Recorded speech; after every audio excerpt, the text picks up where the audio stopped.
And welcome back. Our first conversation, as we mentioned before going to the commercial break, is with the representatives of the KHMHA Memorial Hospital. We have been joined in studio by CEO Chandra Cancino. Good morning. Good morning, Isani, Marlene. Good morning, Belize. And the chairman of the KHMHA Memorial Hospital Authority, Dr. Andre Sosa. Good morning, Dr. Sosa. Good morning, Isani. Good morning, Ms. Marlene. Good We morning, want to discuss the state of readiness of the KHMHA as the National Referral Facility amid this concerning time where we have what appears to be a ballooning of numbers for the OMICRON or any other variant of COVID-19. But before we get into that, what I want for you guys to kind of give us is an overview of where we are at the hospital at present. I know that I spoke with you, Ms. Cancino, last week in terms of you mentioning there had been a kind of slowdown in the number of admissions at the COVID unit. Perhaps we can begin there. Okay, sure. Good morning again. Yes, Isani, and that was Friday. Was Friday or Thursday, and there has been a decrease in the number of persons admitted to the COVID unit up to Friday. It was actually an opportunity for us to, get prepared for this inevitable fourth wave. But since then, the numbers have slowly been increasing. Actually, on Saturday, we had up to 21 patients. We went from, I think it was 12 to 21. A lot of these are persons under investigation, so they're not confirmed COVID. And then yesterday, up to yesterday evening, we have 16 persons admitted to the COVID unit, of which 7 are positive and 9 are persons under investigation. So the numbers are slowly starting to increase again. All right, so I want to talk about the preparations, but kind of let's just do a recap. We haven't had the opportunity to talk about 2021, and I'll ask you, Chairman, because you have been at the helm for quite some time within 2021, about the handling of COVID-19 and the management of the rest of the care that KHMH has been able to offer in this pandemic. Well, 2021 is over, thank goodness. I think that certainly there was a lot of experience garnered in that second year. What we have seen is that as the expertise improved and as the equipment available became more abundant, we were able to get better outcomes. There was a large decrease in the percentage of deaths. We had a lot more people going home back to their families, and so that was a positive. All of that, of course, occurred against the backdrop of staffing difficulties and the shortages of supplies, which thankfully we have been able to more or less move forward with solving. The supplies or the human resources? Well, we are still at 2021, the end of 2021 right now. Jump to 2022. We are seeing that with the highly contagious nature of the virus, as seen in the last week or so, that once again our staffing problems are starting to show up again. I think today we have about 8 or 9 of our doctors out sick, and perhaps about the same number of nurses who are out sick with COVID. So it is a fluid situation. We try to adapt. We try to do the best we can to protect our staff. I think Omicron is probably here, although I can't say that for certain. What is true, though, is that it has moved at blazing speed, and we were in the process of trying to give our staff some rest. Vacations were long overdue, and we are trying to prepare for this fourth wave, which has come like a tsunami, no? But I think that also the large increase of numbers over the weekend might have been to some extent because we were standing alone for the most part in the country. Mm-hmm. The services were curtailed out district for different reasons. This seems to be a historical phenomenon, but yes. That they send their cases to Belize City. Yeah. Yeah. But in essence, Not we were standing necessarily alone. because they're in need of tertiary care, but because they're not able to access. They are not able to provide certain services, and that might also be because of their staff falling ill. End result is that we took the brunt of the care for this weekend once again. Huh? You've kind of zoned into one of the critical issues that was flagged with this highly transmissible variant, which was not only that the more people have it, the more persons who may require hospitalizations, but also that you would see healthcare workers becoming exposed and having to be out. How do you mitigate that when it's already such a high-risk environment? Well, we ask for cooperation and patience. Cooperation and patience from the public, because when there are less people to give the service, frustration increases. So we tell our colleagues, our healthcare workers, safety first. Protect yourself. Don't rush into any situation without first having taken the necessary precautions. And that those precautions must extend to beyond your workplace. And that's as much as you can do. Yeah. It's unfortunate, but there are instances, and I need to mention it, where people have become disgruntled and have become aggressive with our healthcare workers. And sometimes the very people that you would expect to behave appropriately. I just want to remind viewers and the public in general that we have to look at the safety of our healthcare workers, because if there are no healthcare workers to provide the service, then who will paddle this dory? So looking at the lessons learned from 2021, you spoke of getting some of your staff members some time to rest. That was important. But it's also, I know, Chandra, you'd spoken of doing some of the infrastructural changes that are necessary as well. Yes, in some of, well, during the process of the last wave, we were identifying areas that, perhaps we need to improve on. Simple things like perhaps having more outlets by the bedsides. Persons come in and, their only means of communication might be their telephone, and so they need to charge their phones. Also doing some maintenance on the ventilators that have also been working overtime.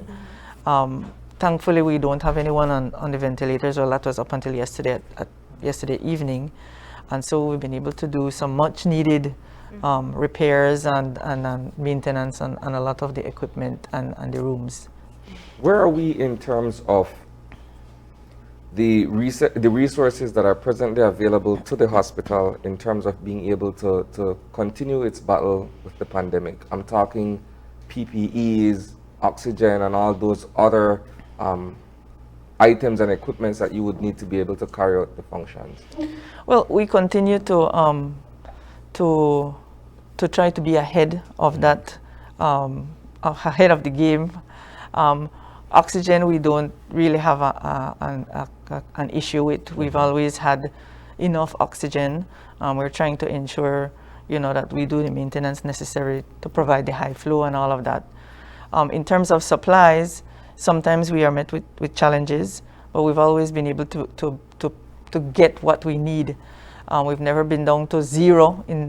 I think there was a time when there were concerns about a certain medication. But we've always been able to get it, even if it's through the partnership with the private sector or, with the other pharmacies. We've always been able to get what we need. I think the ministry had committed also to giving us some more ventilators and a few more monitors. Hopefully we will get it to be able to manage this wave a little bit more effectively. One of the things I forgot to mention, sorry, is that we had ensured that our healthcare workers got the booster shot. So that, I think, can to some extent help to blunt the effect of the present wave. So, and of course, that's an evolving situation. Well, Yes, I was going to say that's the challenge with Omicron, no? So vaccinated, boosted, unvaccinated, and even persons who've had COVID before can all get Omicron. Yes, But severity will be based on your vaccination status. exactly. And I think for the most part, like you said, it's still early in this particular wave.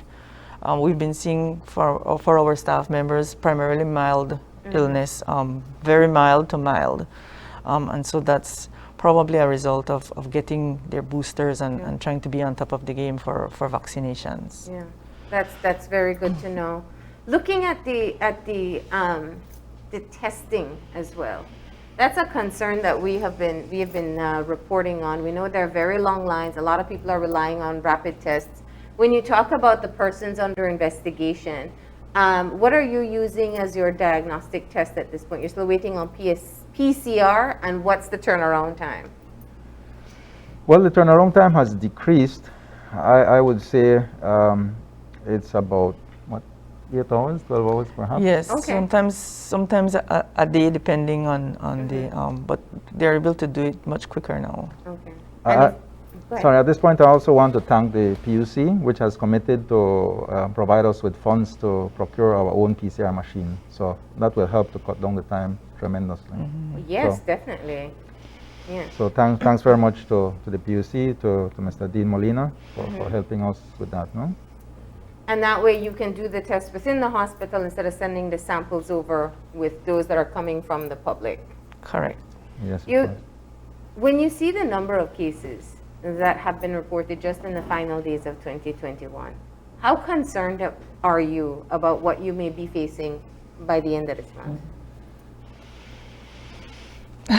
We are very concerned, mostly in the sense of being able to continue to provide the services by having the healthcare personnel available. That's our biggest concern. Now, are we going back to the bad days of mid-2021? That remains to be seen. What I'm told by the staff is that a lot of the patients who come in with mild to moderate symptoms, as CEO has said, and they might need some oxygen, they might need some therapy, and stay a few hours in the hospital and then are able to go home with medications. If that is the scenario that the majority of our patients will be facing, then perhaps it won't be so bad as last year. That's what I'm hoping for. What we do need to have enough staff to be able to provide the care for those who come to us. In terms of deaths, I believe we had a couple deaths towards the end of last week. 2 days back to back, but certainly the deaths have been far fewer than previously was the case. Yeah, before that we had like 9 days without a death, and that was one of the longest periods. But as Dr. Sosa says, you know, the treatment, we've learned a lot, and so we have less persons that are dying and more persons that are going home. How are you guys able to, as a management, as an administration, deal with perhaps the mental stresses that your employees are faced with? Because if you look at the personnel attached to the COVID unit, for instance, they work long hours, they are in a high stress environment, so to speak, and these are the people who are tasked with being at the front line of the pandemic fight. Indeed, Isani, we're very concerned about our staff, including those at the COVID unit. We have procured assistance through the Office of the Envoy of Children and Families to get psychiatric support. We do have staff members that are using that available support to be able to talk through and work through some of their mental health issues. If you know, to watch patients die and to see the families separate, and it takes a toll on the staff. I know the COVID unit also engages in a lot of team building activities, and so those are some of the ways.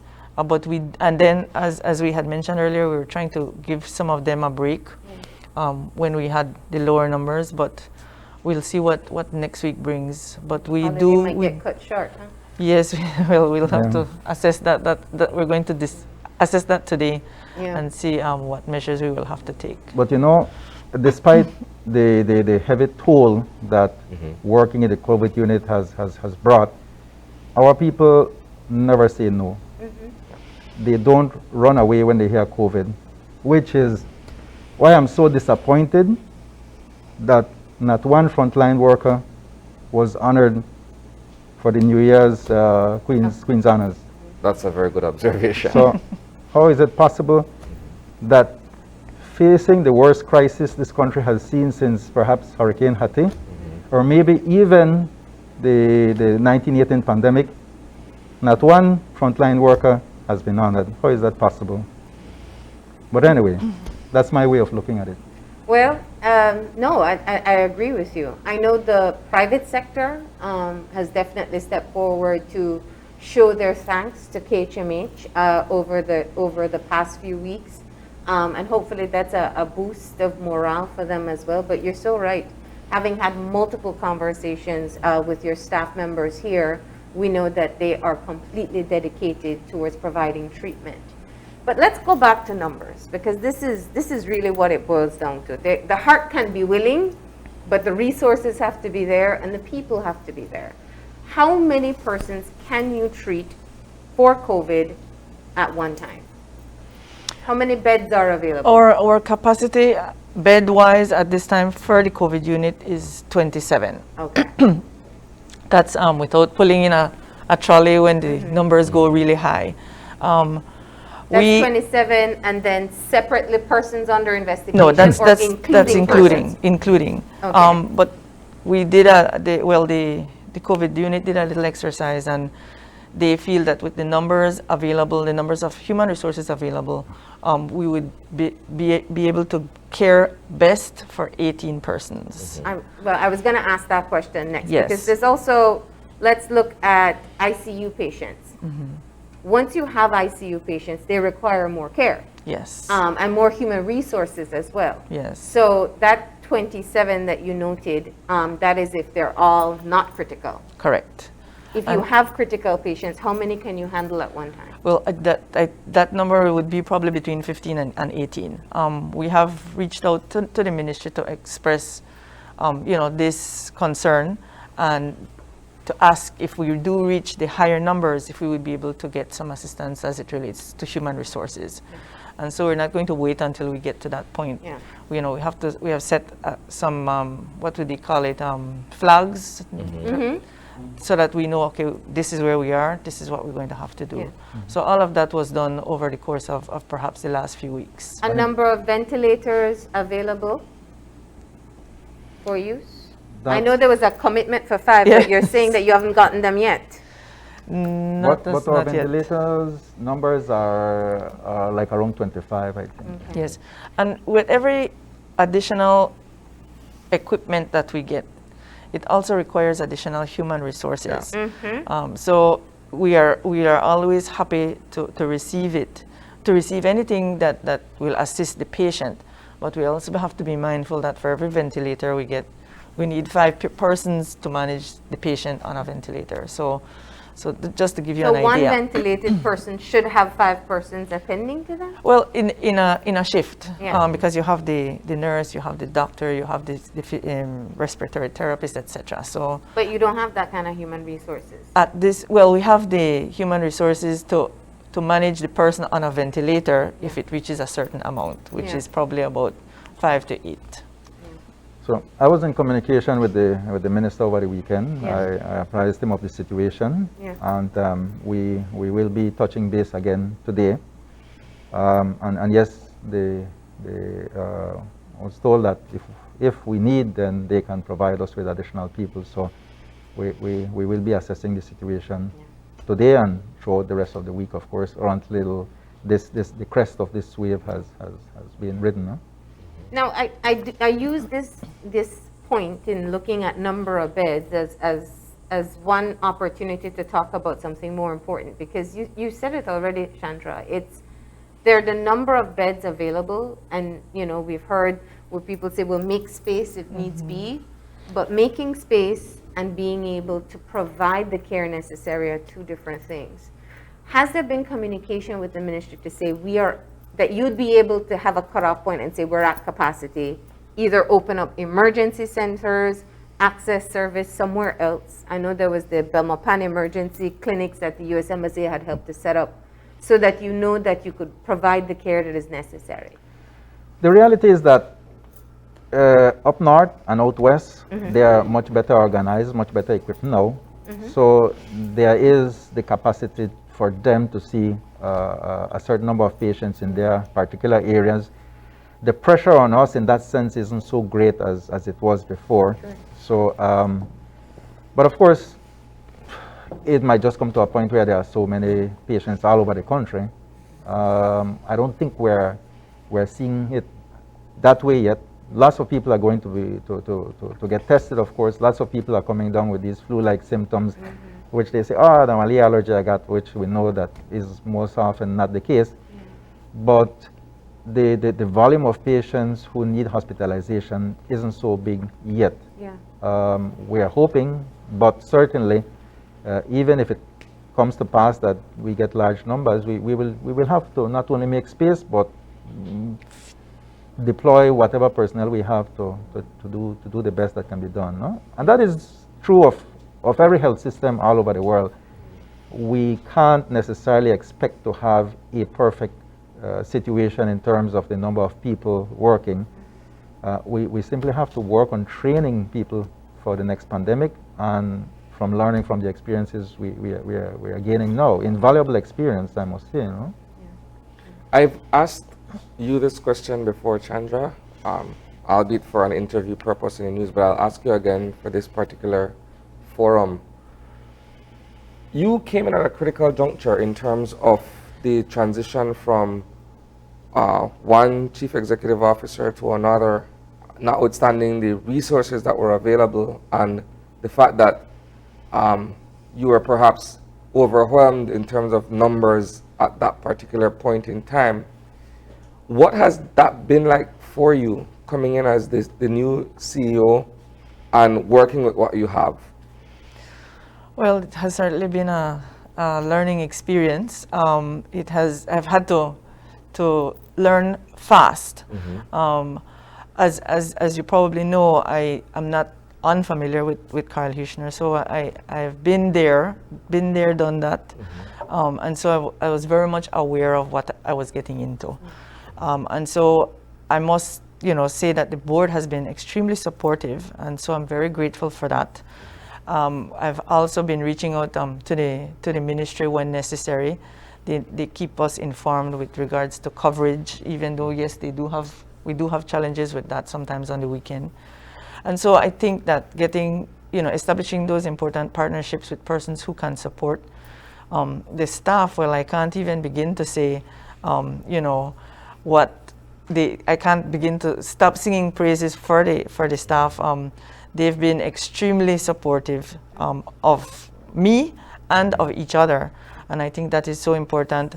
So when we were starting to do the assessments of the last wave coming into this wave, it was much easier because of the staff and because of the persons who represent the staff. And so I think that as well, the Carl Hirschner Memorial, KHMHA WU, that's the they've also been very engaged, and those are that to me, that is what is necessary to hit the ground, literally sprinting. And so again, I'm just grateful for the support that I receive from everyone. And speaking of the union, they now have a space on the board. Yes, they do. Their representative is already sitting in? Not yet. I think the letters went out late December. Okay. So hopefully for the next meeting we should have them joining us.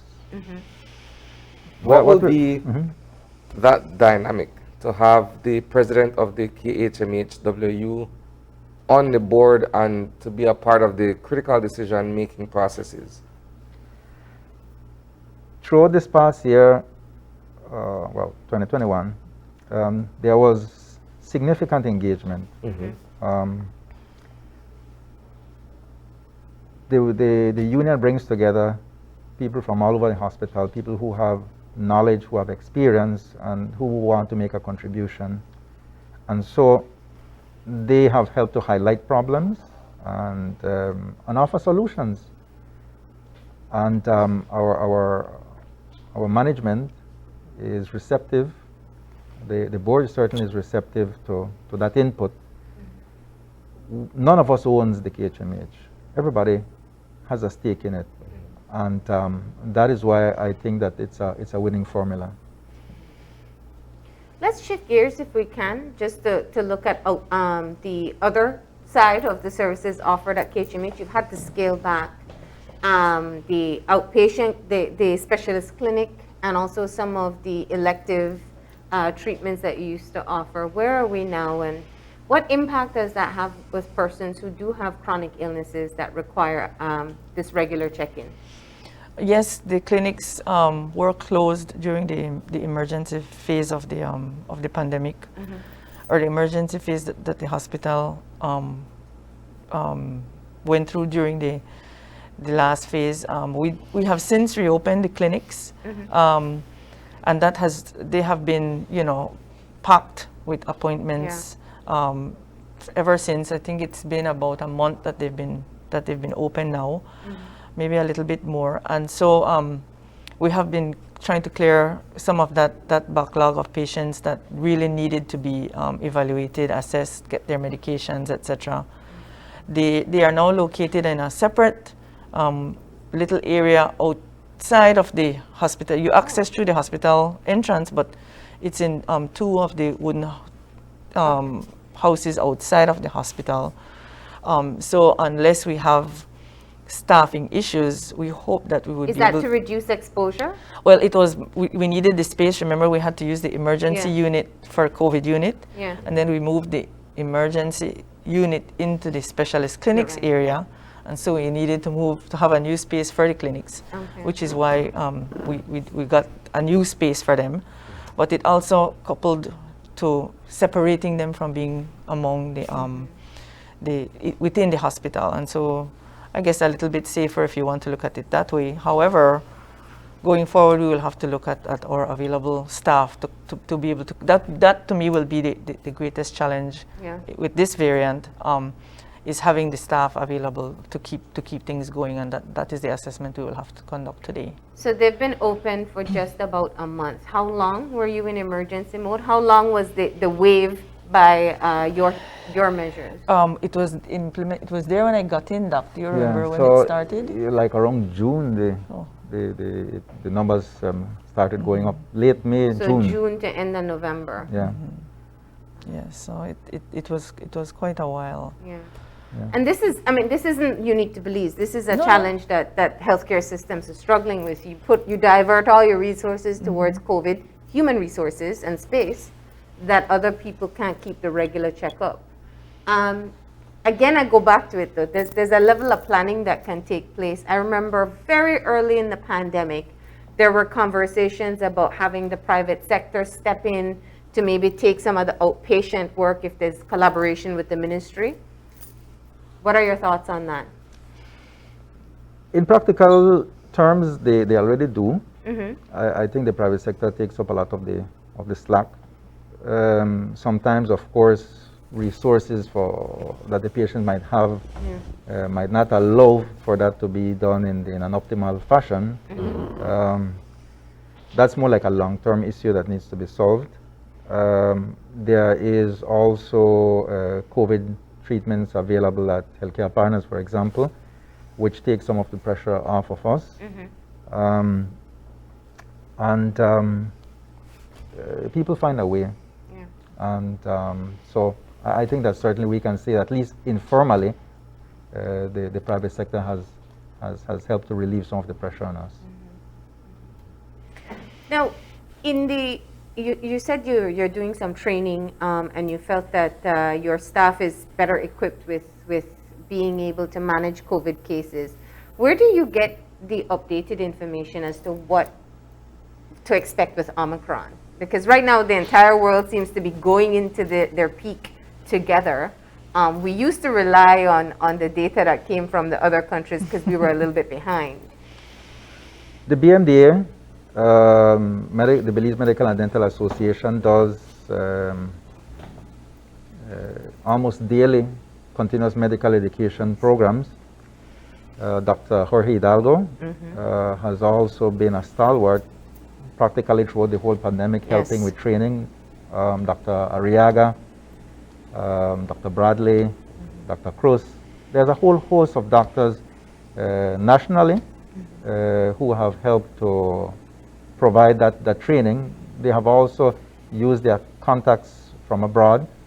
And it's not unusual that daily you have to log on to a virtual conference or a workshop to explain what the latest thoughts are with regards to COVID. So that is ongoing. Yeah. Yeah. So what do we know so far about treatment? I know some of the treatments that are being offered in Belize,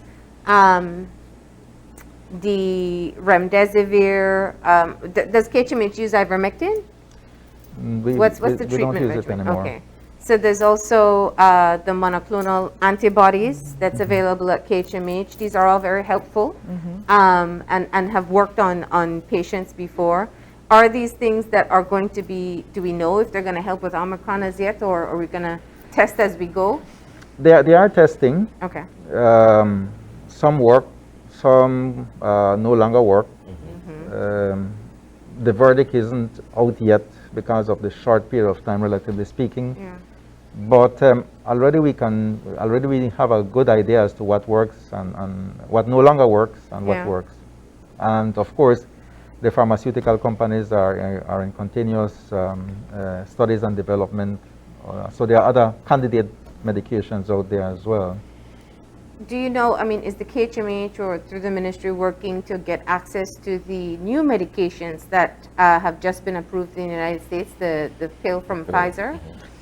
I guess that would be something at the ministry level. Okay. But just to add quickly, Marlene, to the treatment regimen, it's always, and it's just simply a reminder that if you are sick and you really don't feel well, don't wait to go to a healthcare facility. And I think that is still, when we see patients going to the KHMH, it's oftentimes at a very late stage in the illness. So if you're, and this is now that we have vaccinations and we know that persons with pre-existing conditions are at high risk, we can already narrow the groups of persons to be careful down to those persons. So if you're unvaccinated, or if you're vaccinated and have a pre-existing condition such as diabetes, obesity, or high blood pressure, and you get COVID, don't wait until it's too late to seek help. If you feel shortness of breath, if you feel that you can't get up or that you're extremely fatigued, seek some help, check your oxygen level, and don't wait, because a lot of the medications that we mentioned work best when you seek help early. The monoclonal antibodies are best, they work best if you take them earlier rather than later. So that's just a reminder that I wanted to give, because that is what we tend to see, that persons coming to the emergency oftentimes, not all the time, is because they really just can't go anymore, and it's late in the stage of the disease process. Is it that the trend also remains the same in terms of what we've been reporting, that a majority of those who are hospitalized are those who are unvaccinated, or is it sort of like a mixture of both? It's a majority who are unvaccinated. Certainly there are vaccinated patients who still fall ill. And I think it's important to reinforce the message that you have to get a booster. Now, that's what I was going to ask. We don't differentiate. Do we differentiate now? I know we started doing vaccinated versus unvaccinated, But perhaps shouldn't it be vaccinated and boosted? Yes, of course. Yes, it should. I don't think there is in the report. The daily report has No. a booster count at this time. But yes, that is. I think the CDC is looking to classify a fully vaccinated person now as someone who has a booster. It hasn't been done yet, but Yeah. it certainly, as Dr. Sosa says, that is what constitutes fully vaccinated at this time. Let's talk demographics of hospitalizations. It's changed with different waves. So very early on, we saw pre-existing conditions and elderly. Delta, I know that the age range changed. Let's talk about what we've been seeing. Well, I think it's noteworthy that with this rush that we saw over the weekend, that at least 6 or 8 of the patients were minors under 18 years of age. So already that tells us that a younger population is now more susceptible. Certainly we continue to see the persons with comorbidities and the unvaccinated coming in, but also now we have younger individuals, which is sort of worrisome, particularly since we are on the brink of school openings, and given the fact, of course, that the under 12s still are not being vaccinated. So Yeah. that is something that the experts will have to grapple with. Yeah. I've seen reports in the U.S. where they're seeing more hospitalization in children. So it's interesting that you note that here as well. And we're still seeing younger persons getting hospitalized as well. We started to see that with Delta, or too early to tell? Yes, and it would be primarily the obese younger individual. Okay. So that's a big risk factor. Yeah. It has been. Now, you raised an alarm, I think, last week when you said, yes, we're looking at Omicron, but don't forget Delta is still out there.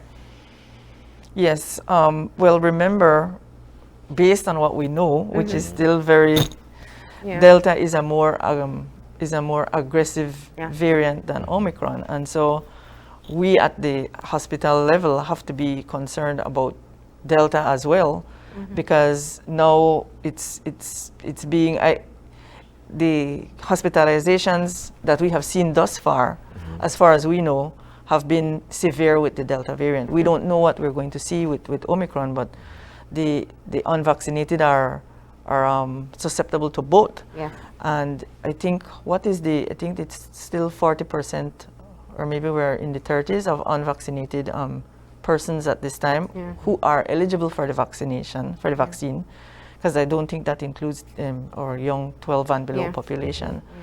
And so that is still a large amount of persons that are susceptible.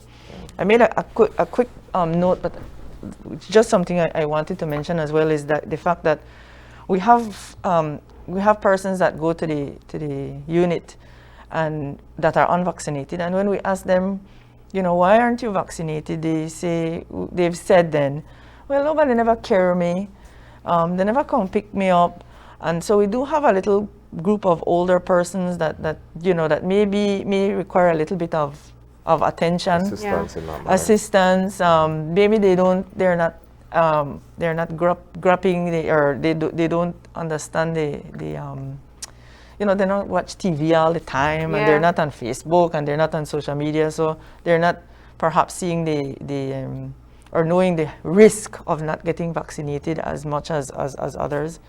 So if you have an elderly person out there, maybe your neighbor or a relative, and they haven't gotten the vaccine, maybe just to reach out and ask them, give them a little ride to the clinic and wait with them a little while and see.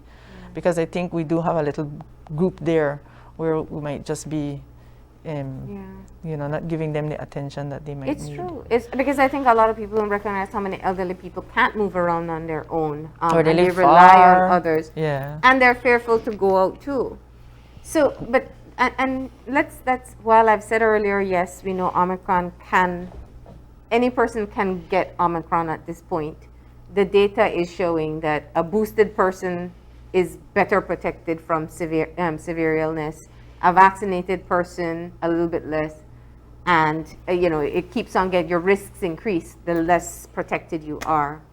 How concerned are you when you hear and you see the information coming out that Omicron is mild? Are you fearful that people will perhaps be more dismissive about this variant and be less precautious? I think that with the large numbers of persons who reportedly were seeking testing over the weekend and over last week, it means that people are still taking it seriously. Okay. So I think people are still concerned enough to pay attention. Mm-hmm. Where Omicron goes, that remains to be seen. It might be that the virus has decided that it will learn to live with us, and maybe it might be the start of a trend towards a more flu-like disease. Mm-hmm. That remains to be seen. We can't draw that conclusion yet, and it's dangerous to draw that conclusion. It's a possibility, certainly though. For all intents and purposes, we are entering into a new wave, which means you haven't quite seen your capacity of hospitalization. And while we talk about mild, the mildness of the disease, people are still vulnerable to severe illness and hospitalization. Let's talk about those vulnerable groups once more so people can be reminded. Okay. If you're over 65, Mm-hmm.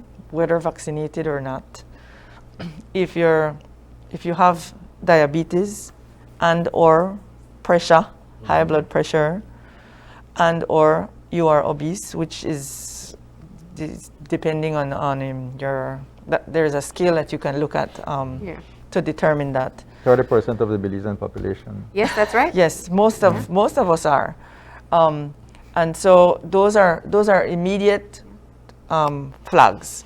So if you get the COVID virus, whether it's the Delta or the Omicron, if you fall into any of those categories, be a little bit more aware. Mm-hmm. Because I've known persons in those categories who've gotten the Delta and probably Omicron, I don't know, who have been mildly symptomatic, but just know we've come this far and we know. And we've seen it in the hospital. Yeah. I can't tell you the last time I saw in the COVID unit somebody who did not have a pre-existing condition that I just mentioned that was hospitalized. And so we know it. So be aware of it. Get medical attention if you're feeling that you're not coping well with the disease. And again, the unvaccinated are far outnumbering the vaccinated in the COVID unit as well. And you said a key thing, don't wait too long to seek treatment. Don't, because that is, as I mentioned, a lot of the treatment that is available works better when you get it earlier. And with the possibility of an increase in pediatric cases, how are we going to handle that? It's a good question. Well, really, we have been planning and preparing. Yeah. We have a strong pediatric department. Yeah. So happens that we have two of them out sick Neonatologists, today, but there is some redundancy in the system. Mm-hmm. So it's about keeping our people healthy. Yeah. What has those numbers been like in terms of kids who come in with COVID? Well, this is the season for flu. Mm-hmm. We call it bronchopneumonia. Well, back in the day, this is the time when a lot of the babies get the little pneumonias and the asthmatics act up, right? This is the time when we would be seeing them in the emergency getting their little nebulizers. And those kids are now considered persons under investigation, even though they may not be fighting one of the variants. Yeah. And so that a lot of times that's where we see our numbers go up for the kids, because they are all considered persons under investigation.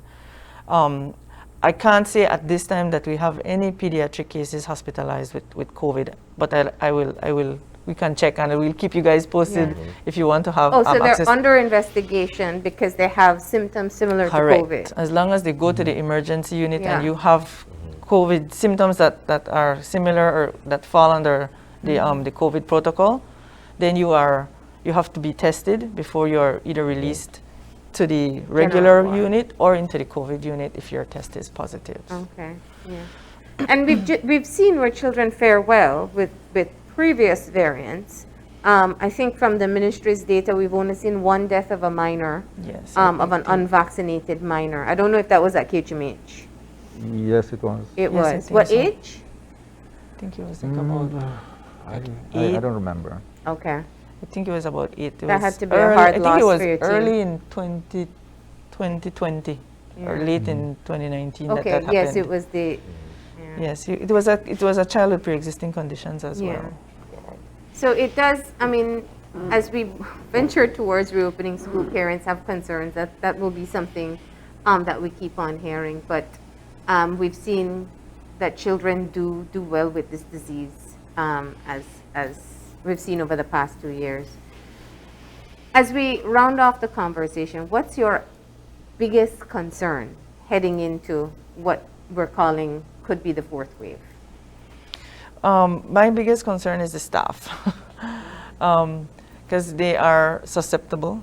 The variant is very transmissible, and so I am concerned that my staff will get the variant, and I hope that it's short and we recover quickly. But that is my concern, because if we have a large number of staff that are getting ill or that are testing positive, because remember, you can test positive and not necessarily be sick, but Yeah. you need to be out of contact with persons, then we can see also that affecting the services that we provide. So Yeah. that is what we're going to look at today, sit down and have a discussion as to ensure that, number one, that staff are safe, and number two, that we are able to mitigate any potential mass sick out, not sick out, because it's not a sick leave then. Yeah.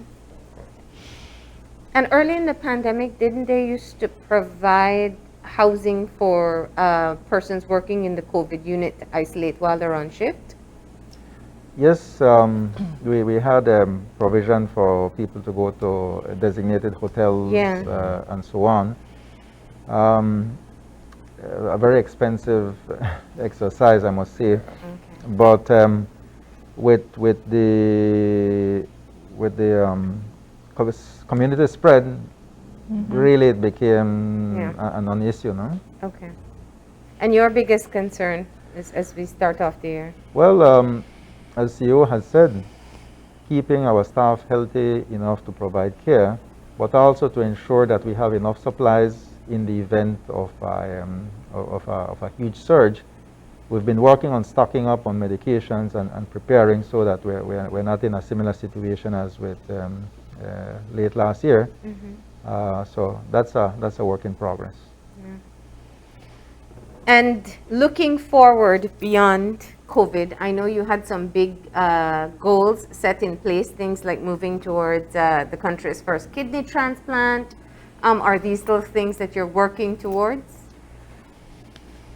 The KHMH has seen in the last 4 months or so the biggest reorganization in perhaps it's in 20 years. We have moved to make it a leaner, faster, more responsive organization. CEO is at the head of that. We are reforming the whole administration of the hospital so that we can work on cost savings and use those cost savings to invest in the direct care of patients. We also are going through the different steps to be able to make the investments necessary so that all the other plans that we have in mind become a reality. So even as we stress over COVID, we are working on those other things. So hopefully by the next 4 months or so, we can give you guys more information as to where we are with that. So the focus has been internal institutional strengthening at this point. Yes, yes, yes. I know that there was the vacancy for the Director of Medical Service being advertised, and I know that Friday was the deadline. Any update perhaps in terms of the number of applicants? Actually, no. I would have to check because I have like 3 different emails, and the one on that one is the one I would have to check for Carl Hushner. I didn't check it yesterday. I went in, but I didn't check it. But I'll check it as soon as I get there. Yeah. So I don't know the final number at this time. But even the medical directorate is being reformed to make it more responsive. It's a lot of work that the persons in charge of the medical directorate have to do. So we are looking to make it easier for them to be able to do that job efficiently. Well, we want to thank you for coming in and letting us know just about your plans, preparing for Omicron, and also for the hospital itself as we move into 2022. Thank you for being here. Thank you for Thanks so having much. us, and just a quick thank you to so many people help in so many ways. We always have little secret, like Santa's, dropping food off at the COVID unit. Persons contributing. We had a group of business persons who contributed to the staff token, the ham and turkeys over the Christmas. We'll be putting all of that information together so that to be able to say a proper thank you, but just that I have the opportunity. I won't start to name any names because I might get into trouble.